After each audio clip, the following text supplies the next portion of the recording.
दोस्तों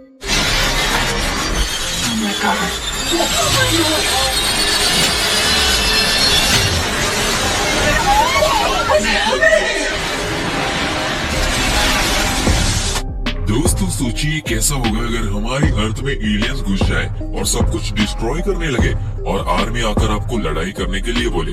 आज की मूवी द फिफ्थ वेव में हम ऐसा ही कुछ देखेंगे।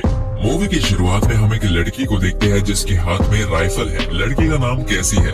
वो स्टोर के अंदर जाती है जो कि खाली और पूरी तरफ से डिस्ट्रॉय हो चुका था। जो भी सामान उसके काम का था वो उसे अपने पास रख लेती है। तभी उसे किसी की मदद मांगने की आवाज आती है। अब वो एक रूम में जाती है जहाँ एक आदमी उस पर गन ताने बैठा था। वो दोनों एक दूसरे को गन नीचे रखने को कहते हैं। वो आदमी अपनी गन रखता है और कैसी को भी गन नीचे करने को कहता हुआ बताता है कि वो घायल है। जैसे ही वो अपना हाथ मूव करता है कैसी को लगता है कि वो हथियार निकल रहा है, इसलिए वो उसे शूट कर देती है। लेकिन उसे पता चलता है कि वो हथियार नहीं बल्कि एक ताबीज था। पास्ट में हमें दिखाया जाता है कि वो अपने फ्रेंड्स के साथ पार्टी कर रही है और वो अपने दोस्त को अपने क्रश के बारे में बता रही है। वो जैसे ही पार्टी से बाहर जाने लगती है उसे उसका क्रश बेन दिखता है। कैसी घर पहुंचकर अपने फादर ओलिवर से मिलती है और साथ ही अपने भाई सैम को गुड नाइट कहती है। अगले दिन कैसी सॉकर प्रैक्टिस कर रही थी जब उसकी फ्रेंड उसे फोन में कुछ स्ट्रेंज दिखाने वाली थी कि उनके टीचर उनको टोक देते हैं। कैसी नोटिस करती है कि ग्राउंड में सभी लोग अपने फोन्स को चेक कर रहे हैं क्योंकि कुछ ज्यादा ही बड़ी न्यूज है। कुछ देर बाद हम देखते हैं कि कैसी की फैमिली टीवी में यूएफओ की न्यूज देख रही थी। सैम भागता हुआ अपने घर के बाहर जाता है और बाकी फैमिली भी उसके पीछे जाती है। उन सब लोगों को एक बहुत बड़ा यूएफओ दिखता है। पहले 10 दिन तो एलियंस किसी तरह का कांटेक्ट नहीं करते। कैसी के पड़ोस के सभी लोग शहर को छोड़कर जाने लगते हैं, जिसका फर्क अगले दिन कैसी के स्कूल में देखा जा सकता था। अचानक सभी डिवाइस काम करना बंद कर देते हैं और बच्चे खिड़की से देखते हैं तो उन्हें पता चलता है कि सभी कार्स भी काम करना बंद कर गई है, जिस वजह से वो सब एक दूसरे से टकरा रही है। और तो और आसमान से एक एरोप्लेन भी जमीन पर गिरकर फट जाता है। एलियंस ने इलेक्ट्रोमैग्नेटिक पल्स एक्टिवेट कर दिया था, जिस वजह से ये सब हुआ। फर्स्ट वेव में एलियंस ने हर तरह की पावर सप्लाई को कट किया। कैसी के फादर स्कूल में उसे पिक करने आते हैं। वो बैन को देखती है क्योंकि उसे पता है कि वो शायद आखिरी बार उसे देख रही है। कुछ दिन बाद हम देखते हैं कि जब कैसी और सैम लेक से पानी पी रहे थे, जब सेकेंड वेव एक्टिवेट की जाती है जिसमें भूकंप आता है और सभी पेड़ गिरने लगते हैं, जिससे बच के ये दोनों भागते हैं। एक बड़ी वेव इनके पीछे होती है, जिससे बचने के लिए कैसी पहले सैम को पेड़ पर चढ़ा देती है और खुद भी उस पर चढ़ जाती है। ये लोग लकी है क्योंकि ये लोग समंदर के किनारे नहीं रहते। सुनामी ने सभी कोस्टल एरियाज और आइलैंड को डुबाकर डिस्ट्रॉय कर दिया था। थर्ड वेव में एलियंस ने एक एवियन फ्लू अर्थ पर भेजा, जिससे काफी सारे लोगों की मौत हो चुकी थी। कैसी अपने स्कूल पहुंचती है जो कि अभी मेडिकल फैसिलिटी बन चुका था। वो वहाँ अपने फ्रेंड से मिलती है, लेकिन उसकी मम्मी उसे डांट कर बताती है कि उसकी फ्रेंड क्वारंटाइन है। वो उसे मास्क पहनने को कहकर घर भेज देती है। कुछ टाइम बाद फ्लू की वजह से उसकी माँ की भी डेथ हो चुकी थी। कुछ ही दिन बाद कैसी अपना जरूरी सामान पैक कर रही थी क्योंकि वो लोग इस जगह को छोड़कर जा रहे थे। वो तीनों वहाँ से निकलकर एक रेफ्यूजी कैंप की तरफ बढ़ते हैं। रात होने से पहले वो लोग वहाँ पहुँचते हैं और सभी लोग को ग्रीट करते हैं। रात में ओलिवर अपनी बेटी को अलग ले जाकर एक गन पकड़ाता हुआ उसे छुपा कर रखने को कहता है क्योंकि ये गन उसके काम आएगी। कैसी डरते हुए गन रख लेती है। कुछ ही दिन बाद वहाँ आर्मी के टैंक्स आते हैं जिनके साथ स्कूल बस भी थी। कॉर्नेल बॉश अनाउंस करते हैं कि वो आर्मी बेस से सभी लोगों की हेल्प करने आए हैं। सभी एडल्ट्स को हॉल में इकट्ठा किया जाता है और बच्चों को बस में बिठाया जाता है। ओलिवर उसके बच्चे बस की तरफ जा रहे थे तो उसे बताया जाता है कि वो उनके साथ नहीं जा सकता। जब ओलिवर नहीं मानता तो बॉश आकर उसे समझाता है कि कैंप डेंजर में है और उनके पास लिमिटेड ट्रांसपोर्ट है और बच्चों को सेफ रखनी ही उनकी प्रायोरिटी है। ओलिवर कन्विंस हो जाता है और दोनों बच्चों को बस में जाने को कहता है। वो कैसी को अपने भाई का ध्यान रखने को कहता है और अश्योरेंस देता है कि वो भी जल्दी बेस पर आएगा। वो दोनों अब बस में चढ़ चुके थे जब सैम को याद आता है कि उसका टेडी वहीं रह गया। कैसी उसे समझाने की कोशिश करती है लेकिन वो तो नहीं मानता, तो कैसी टेडी लेने के लिए बस से उतरती है, मगर अचानक उसे बस की चलने की आवाज आती है। वो बस का पीछा करती है लेकिन उसे पकड़ ही नहीं पाती और अपने भाई से अलग हो जाती है। अंदर बॉश सभी लोगों को समझाता है कि एलियंस ने फोर्थ वेव एक्टिवेट कर दी है, जिसमें एलियंस अपनी शिप से निकलकर ह्यूमंस को अपनी एबिलिटी से कंट्रोल कर रहे हैं। एक तरह से उन्होंने ह्यूमंस का भेष चुरा लिया है। सभी लोग घबरा जाते हैं और वॉश उन्हें बताता है कि अभी वो लोग सिर्फ बच्चों पर एलियंस को डिटेक्ट कर सकते हैं और अडल्ट्स पर नहीं। सब लोग जब अपने बच्चों के बारे में पूछते हैं तो वो उन्हें बताते हैं कि बच्चों को एक अलग फैसिलिटी में रखेंगे। कैसी हॉल में जाने वाली थी, लेकिन ओलिवर उसे बाहर ही रहने को कहता है और अचानक एक आदमी गन दिखाकर कॉलोनल से बहस करने लगता है, जिस वजह से आर्मी सभी लोगों को शूट करने लगती है। कुछ ही देर बाद सारे सोल्जर्स बाहर निकलते हैं और सभी सिविलियंस मर चुके थे। कैसी अपने भाई का टेडी बियर उठाती है और अंदर जाती है, जहाँ ओलिवर और बाकी सभी लोगों के साथ मरा पड़ा था। जाने से पहले वो एक राइफल उठा लेती है और जंगल में निकल जाती है। सभी बच्चे बेस पर पहुंचते हैं, जहाँ उन सबको नंबर दिए जाते हैं। बेन का नंबर फर्स्ट था, उसे अंदर बुलाया जाता है। एक आर्मी डॉक्टर रेजनिक उसे एग्जामाइन करते हुए सवाल पूछती है। वो बताता है कि उसकी फैमिली पिछली वेव्स में मर चुकी थी। रेजनिक कहती है कि उसके पास अपनी फैमिली की मौत का बदला लेने का मौका है।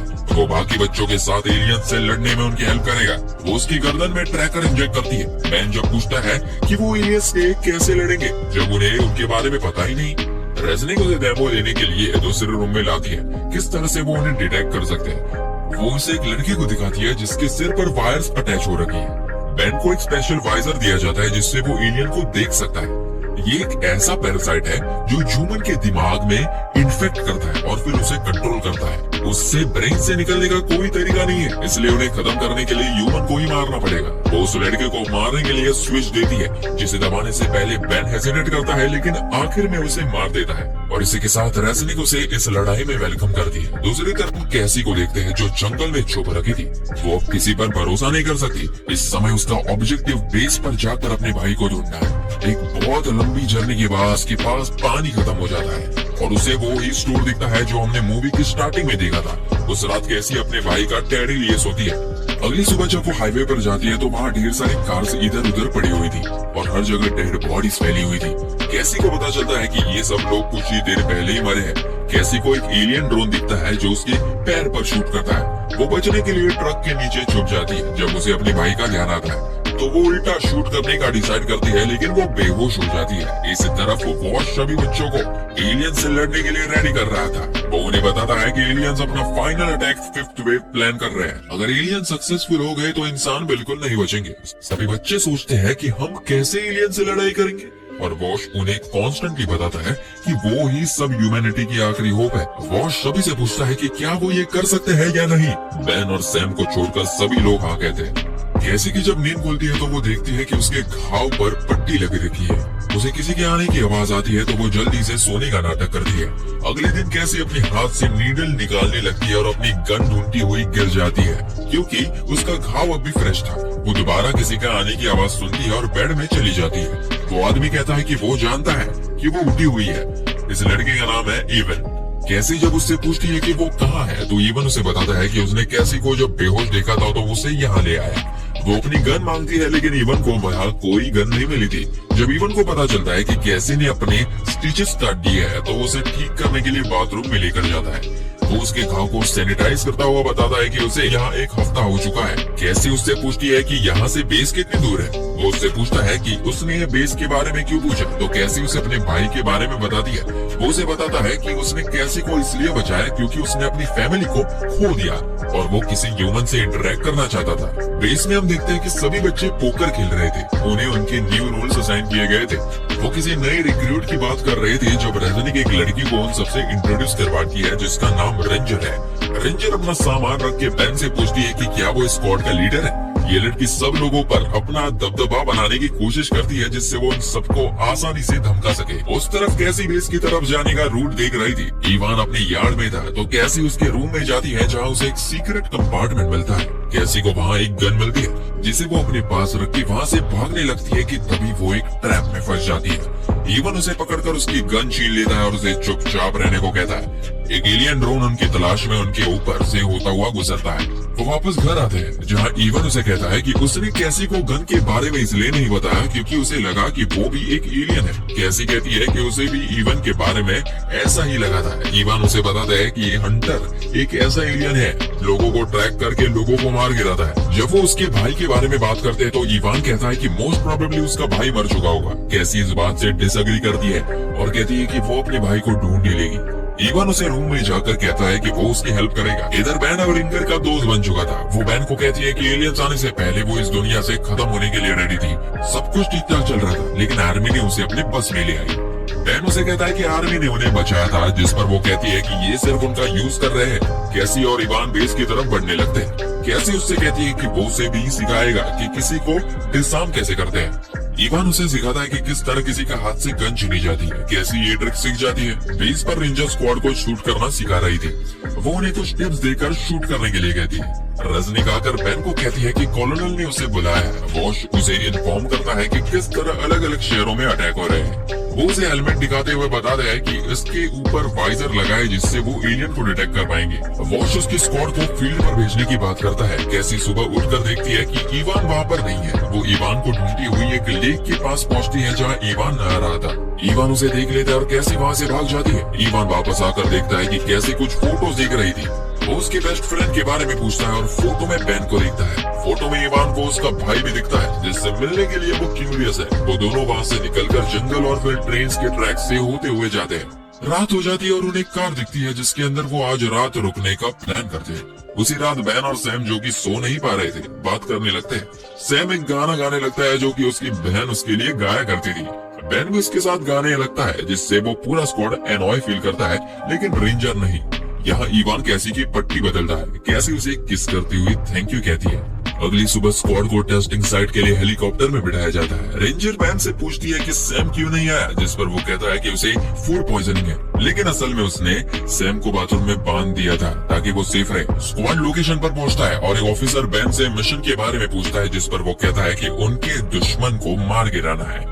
वो उन्हें बताता है कि एलियंस के लिए ये वाइजर ग्रीन लाइट देगा और जब उनका मिशन कंप्लीट हो जाएगा तो उन्हें सिग्नल देकर टीम को बताना है। हेलीकॉप्टर उन्हें दुश्मन की लोकेशन पर छोड़कर चला जाता है। बैन उन्हें लीड कर रहा था जब उनमें से एक दो एलियंस दिखते हैं और उनके शूट करने से पहले वो इन पर शूट करने लगते हैं। वो लोग छुप जाते हैं। बैन उन सबको बस में छुपने को कहता है। काफी तेज फाइटिंग होने लगती है और उनमें से एक को गोली भी लग जाती है। रेंजर समझ जाती है कि वो लोग यहाँ नहीं बच पाएंगे, तो वो एनिमी को डिस्ट्रैक्ट करने के लिए बस से उतरती है। बैन बाकी सबको भागने के लिए रेडी रखता है। जैसे ही रेंजर आवाज लगाती है, सब लोग वहाँ से भागने लगते हैं और बस में धमाका हो जाता है। सभी लोग एक मॉल में जाते हैं, जो कि डिस्ट्रॉय हो रखा था।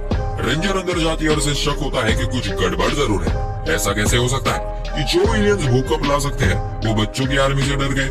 वो आर्मी क्विट करने का सोचती है और अपना ट्रैकर निकाल देती है। जैसे ही उसका ट्रैकर निकलता है, बाकी सबके वाइजर्स में वो एलियन शो करती है, जिससे सभी डर जाते हैं। सभी लोग डर कर कंफ्यूज हो जाते हैं और बैन पूरी सिचुएशन समझता है। वो अपना ट्रैकर निकालता है, जिससे वो भी दूसरे के वाइजर में एलियन की तरह दिखने लगता है। बैन कहता है कि वो एलियन नहीं है, ना ही जिन लोगों को वो शूट कर रहे थे वो एलियन है। वो कहता है कि ग्रीन लाइट ह्यूमन को शो करती है और ये वाइजर और ट्रैकर फेक है। रियल टेस्ट हम लोगों पर किया गया था कि हम लोग किस तरह रिएक्ट करते हैं जब बाकी लोग उसके लॉजिक पर सवाल उठाते हैं। तो वो कहता है कि असल में आर्मी ही एलियंस है, जिन्होंने सब बच्चों को झूठ बोलकर उन्हें अपनी टीम में शामिल किया है। बैन कहता है कि वो फिफ्थ वेव को रोकने के लिए लड़ाई नहीं कर रहे, बल्कि वो खुद ही फिफ्थ वेव है। टीक अब पूछती है कि उन्हें अब क्या करना चाहिए, जिस पर वो कहते हैं कि उन सबको ट्रैकर्स उतार देना चाहिए। बैन अकेला सैम को बचाने के लिए बेस पर जाएगा। इधर जंगल में हंटर्स इवान और कैसी को ढूंढ लेते हैं। इवान कार से बाहर निकलता है जब उनमें से एक इवान को कहता है कि वो अपने ड्रोन सेक्टर से बाहर निकल चुका है और उसे शूट करता है। कैसी उठकर देखती है कि इवान दोनों के साथ लड़ाई कर रहा है, जो उसे भागने के लिए कहता है। वो भागने की बजाय गन में बुलेट चेक करती है जब वो कुछ अजीब देखती है और इवान कार के ऊपर गिरता है। उनमें से एक आदमी कैसी को पकड़ने की कोशिश करता है। कैसी उसे शूट करती है, लेकिन इवान उसे बचाने आ जाता है। वो काफी फोर्स के साथ उस आदमी से लड़ाई करने लगती है और आखिर में उसे मार देता है। कैसी समझ जाती है कि कुछ तो गड़बड़ है, तो वो उस पर गन तानती है। इवान कन्फेस करता है कि वो एक ह्यूमन और एलियन दोनों है। वो एक एजेंट है जिसे काफी पहले बनाया गया था। जैसे शिप यहाँ पहुँचता है तो उसका एलियन वाला पार्ट जाग गया। कैसी उससे पूछती है कि क्या उसने अपनी फैमिली को मारा, तो इवान कहता है कि उन लोगों की डेथ बीमारी से हुई थी। वो उसे कहता है कि एलियंस लव में बिलीव नहीं करते, लेकिन जब उसने कैसी को देखा तो उसे कैसी से प्यार हो गया और वो ह्यूमन साइड में वापस आ गया। इवान उसे काफी पहले से ट्रैक कर रहा है। जब और हंटर्स उसे चेस कर रहे थे तो उसने कैसी को बचाने के लिए उन्हें मार गिराया था। कैसी की वजह से अब उसका पूरा लव पर बिलीव है। कैसी उसे शूट करने वाली थी, लेकिन वो आर्मी की सच्चाई उसे बताता है। वो वहाँ से जाने लगती है जब इवान उसे बताता है कि उसने बिना हथियार के जाना नहीं चाहिए। कैसी उसे उसका पीछा करने को मना करती है। बैन हेलीकॉप्टर से उतरकर बेस पहुंचता है। कुछ ही देर बाद कैसी बस के सामने गिरकर नाटक करती है, जिससे वो लोग उसे बस में ले जाते हैं। उसका नंबर बोला जाता है और उसे रेजोनिक के द्वारा सेम ट्रीटमेंट दिया जाता है। जब उसे एलियन दिखाया जाता है तो वो रेजोनिक के सिर पर हिट करती है। थोड़ी मेहनत करने के बाद कैसी उसे मारकर अपना ट्रैकर निकाल देती है। वो उसे अपने कपड़े पहनकर अपने भाई को ढूंढने निकल जाती है। बैन कॉलोनल को सिचुएशन के बारे में समझ जाता है, लेकिन कॉलोनल ऑलरेडी सब कुछ जानता है। वो बैन से पूछता है कि उसे क्या पता है, जिस पर बैन बताता है कि वो जानता है कि वो एलियंस है और उसे रियलाइज होता है कि वो उसे मार देंगे। वॉश कहता है कि ह्यूमंस यही सब डिजर्व करते हैं, इसलिए ये जगह भी उनसे छीन ली जाएगी। वो बताता है कि ये एलियंस सदियों से यही करते आ रहे हैं। अचानक वहाँ एक ऑफिसर आकर वॉश को बताता है कि रेजनिक मर चुका है और साथ ही 3 गार्ड्स को भी उसके किसी ने मार दिया है। वॉश अपनी चाइल्ड आर्मी को ऑर्डर देता है कि वो उसे ढूंढे जिसे उन्हें मारा है। जो शोल्डर बैन को मारने की कोशिश करता है वो उसे मार गिराता है और अपना ट्रैकर निकाल देता है। हॉल में एक्सप्लोजन हो रहे थे जब कैसी वहाँ से निकल कर आती है। वॉश सभी ड्रोन्स को ऑर्डर देकर अटैकर को ढूंढने को कहता है। कैसी भागते हुए बैन के सामने आ जाती है। बैन उस पर गन तान देता है, लेकिन वो उसे डिसआर्म कर देती है। वो दोनों एक दूसरे को पहचान लेते हैं और वो कहती है कि वो सैम को ढूंढ रही है। बैन कहता है कि आर्मी एलियंस है जो उसके भाई को भी बैटल में लिए जा रहे हैं। कैसी उस पर ट्रस्ट करते हुए उसके साथ जाती है। जब 2 सोल्जर्स उन्हें शूट करने वाले थे तो वहाँ इवान आकर उन्हें बचा लेता है। वो कहता है कि उसने बेस पर बॉम्ब लगाया और जैसे ही प्लेन सब बच्चों को लेकर निकल जाएगा वो इस जगह को उड़ा देगा। वो कैसी को झूठ कहने के लिए सॉरी कहता है और बताता है कि वो सिर्फ उसके लिए ह्यूमंस की साइड से लड़ रहा है। बैन और कैसी सैम को ढूंढने निकलते हैं। वो ट्रांसपोर्ट लाइन से पहुंचते हैं जहाँ ढेर सारे बच्चे को प्लेन में ले जाया जा रहा था। दोनों लाइन्स में घुसकर सैम को ढूंढते हैं, जो फाइनली उन्हें मिल जाता है। बैन एक एस्केप रूम से उन्हें निकालता है। बैन उसका ट्रैकर निकालता है और वो तीनों भाग जाते हैं। अब वॉश सभी को बेस से बाहर निकालता है। वो बैन और बाकियों को वहाँ से भागता हुआ देखता है और हेलीकॉप्टर में बैठकर उन्हें मारने की कोशिश जरूर करता है, लेकिन अनसक्सेसफुल होता है। बेस पूरी तरफ से फट जाता है। रेंजर उन तीनों को अपनी कार में बैठा कर उन्हें बचा लेते हैं। कैसी बेस को एक्सप्लोड होते हुए देखती है और इवान के बारे में सोचती है। पूरा स्क्वाड एक जगह पहुंचकर रेस्ट करता है। बैन कैसी से बात करता है और पूछता है कि उन्हें क्या करना चाहिए, जिस पर वो कहती है कि उन्हें बाकी के बच्चों को भी बचाना चाहिए, लेकिन उसे ये नहीं पता कि वो कैसे करेंगे। बैन कहता है कि अभी तो उन्हें अगले दिन की चिंता करनी चाहिए। वो बाकी के ग्रुप को ज्वाइन